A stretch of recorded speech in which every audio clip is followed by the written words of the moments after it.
Hey Internet, Tyler Talks Tech here, and today I'm here to talk about my Energizer lamp.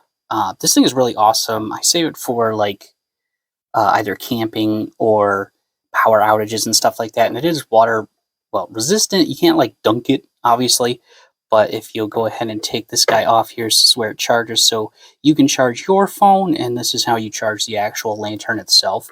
And it does have just big straight up button right here, and it does have a compartment right back here for storing.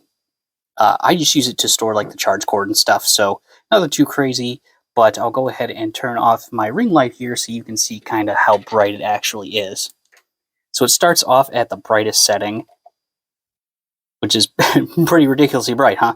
And then it'll go down until it's just a little dim light for what you need for a night light or what have you. But yeah, if you're looking for a good camping light, this lasts like a really long time. Definitely recommend.